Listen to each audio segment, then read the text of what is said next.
All right, so we'll move on to a promoted team now, and so much going on this summer with Fulham. Lots of new faces in there. If we just run through some of the major ones, they signed Maxime Lemanchard from Nice and Jean-Michael Seri, who's been touted with lots of big clubs over the last couple of windows. Fabry, the goalkeeper from Besiktas, Schürrle's on loan, Chambers, Rico, Vieto, Fosu Mensah, they're all loan signings. Alfie Mawson, Joe Bryan. Andre Frank Anguissa from Marseille was another deadline day signing. They made 5 deadline day signings in the end.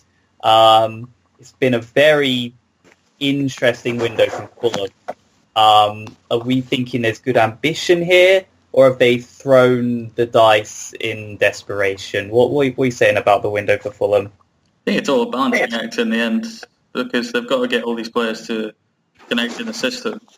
Obviously, they don't want to throw away too much of everything that worked for them when they get promoted, but they got some real quality players in there.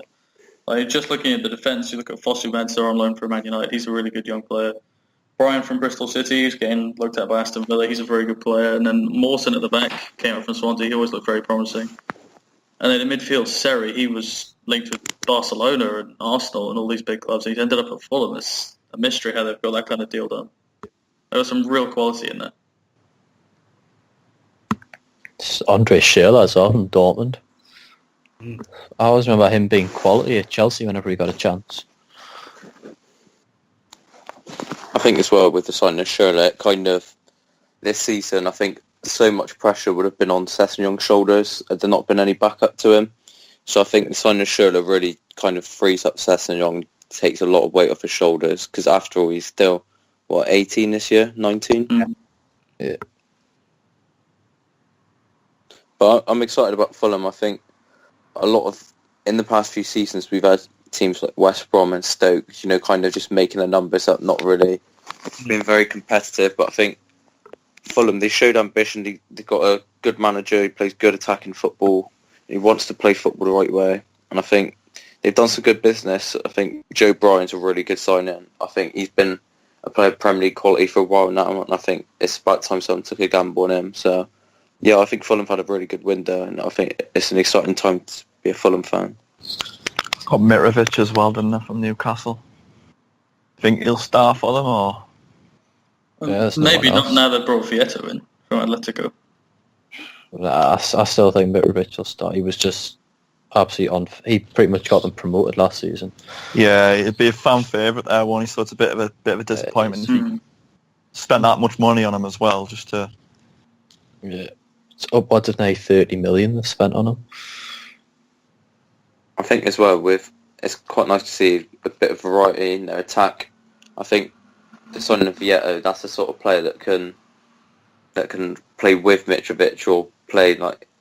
They've got a lot of different options in attacking areas. They could even use Schürrle as like a false nine if they have to. I think it's exciting for Fulham. Obviously, they've done great business, but I think they've made a statement as well, keeping like some of the best players that were like sort of instrumental for them coming up, like Sessegnon. Okay. It was rumoured with Tottenham and some top clubs, and Kearney as well, like you said. Yeah. Do you think Ryan Fredericks will be a big miss for him? Maybe before they got Fosu Mensah, but he's a very solid option who can go anywhere across the defence, and I think he'd slot in quite well. I still think Fredericks be a miss. I remember watching him last season with Fulham, and he was so instrumental. Like, they put a lot of play down him, like went through him down the wing. But I don't know if they'll play differently in the Premier League, so he might not be his bigger miss. Is anyone sort of worried that, I remember when Queen's Park Rangers came up like a few years ago, like they splashed the cash and bought the likes of Julio Cesar and goal, and a lot of players have spent a lot of money on it. Does anyone think that Fulham can sort of rectify what they did and shock a lot of people and get... Different though, QPR spent them on players that were like a few years from retiring. Yeah, I think as well. Like Mawson, Seri, Mitrovic, Mensah, they're all quite young. I think as well the gap between the top 6 of the Championship and maybe the bottom 10 of the Premier League, I think that's a lot shorter now than it was back then.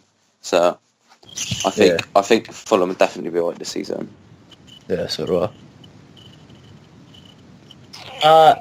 I'd be interested to get sort of a personal insight, Aaron, as a Newcastle fan, with the Mitrovic deal, about where you think it didn't really work out for him at your club and why you think things are different possibly at Fulham. I think it was quite easy if you just watched them. It was just that before Benitez, he got given a chance and he just had a temperament. Just didn't... He suited the club, but he just didn't want to play football. He just wanted to like push people about and everything. And then under Benitez, he wasn't really given a chance because he was always the lazy one in training. He's always turning up late. He was never running. And then it just wasn't a Benitez player. Benitez likes players that work hard and will run all game, like a Dwight Gale or a Perez. Whereas Mitrovic, he just wants the ball like played up to him, then he'll hold it up. It was just never going to work. Whereas at Fulham, what's the manager called again? Jokanovic. Yeah, obviously knows Mitrovic really well and played to his strength to get it down the wing and then get it into Mitrovic.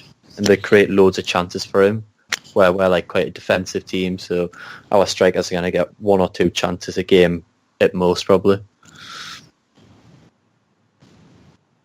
If you had to pick, you'll sort of go around, if you had to pick one of these signings, and there's a lot who you'd say stands out with the number one signing for Fulham this summer, who are we saying? If we go Ryan first. It's difficult. There's some very good signings. I'd go with Seri, though. I think him and Kenny in the midfield is quite a mouth-watering prospect for Fulham. I think they could really keep up that style of play they had in the Championship and make them almost a best of the rest contender outside the top 6. What about the rest of you boys? 2 Lukes, whichever one wants to go. Schürrle for me. Like he did really well at Chelsea. He was sort of thrown under the bus a bit the way he was dismissed and went to Dortmund. I think it was Dortmund or Wolfsburg. Wolfsburg, then Dortmund. Yeah. But he's just got that experience and the pedigree that Fulham will probably need this season if they are going to stay up. And I think he's got a bit of quality still behind them as well. So yeah, it'll be Schürrle for me. I think I'd have to say Seri. How Fulham's managed to pull that off is amazing. I think that's the sort of player that some of the top 6 sides should be looking at, especially with Tottenham's midfield problems. I think that's a player they should have gone after. But I think as well the fact that Fulham play such expansive football for a club their size, I think it's a good addition. I think it's the right addition to the right sort of tactical setup, and I think it will suit them really well. I would say the best signing for them is probably Alfie Mawson. Do you remember when, like last season, the season before, they're always great going forward. They're okay defensively, but it was just if one of their players got injured, then they had to change their whole back four. Because I think was it Thomas Callas from Chelsea? He plays centre half. And I can't remember who else plays centre half. But it was if one of them got injured, then they were just absolutely knackered at the back. So I think now having Alfie Mawson there, and now they've just got Alfie Mawson's got that experience in the Premier League with Swansea now. I think he's a good addition. There's always been them question marks over Fulham. I think like a couple of years ago when obviously they did throw the playoffs away, there was that question over sort of character element. Is there any character in that team? And like you said, now Mawson's been there and done it over Swansea. He's experienced what it's like. He can bring that to the table for Fulham. Yeah, I think there's plenty of character in that team. Like Schürrle's won the World Cup. Yeah, there is. Mawson's got Premier League experience. Seri and Lamartian came from Nice and they did really well last year or the year before, I think so. And got guys like Vieto and Fosu-Mensah who are coming from massive clubs. Chambers as well. Yeah, that's what I'm getting at. The signings they've made, I think they've made the right signings if they're heading in the right direction. I think as well the overall impact of losing in the playoffs and then a year later going back to put them demons of yesteryear to bed. I think that shouldn't be understated either. I think there's a real feel-good factor on Craven Cottage, and rightfully so. So, just very quickly again, if we could maybe put a number on where they'll finish, a position that Fulham could finish this season. Anyone bold enough to sort of put a prediction on that? Top of the bottom half, I'd say, sort of 11th, 12th. Yeah, I'd agree with that. Yeah. Yeah. I'd say about 12, 13, something. Yeah.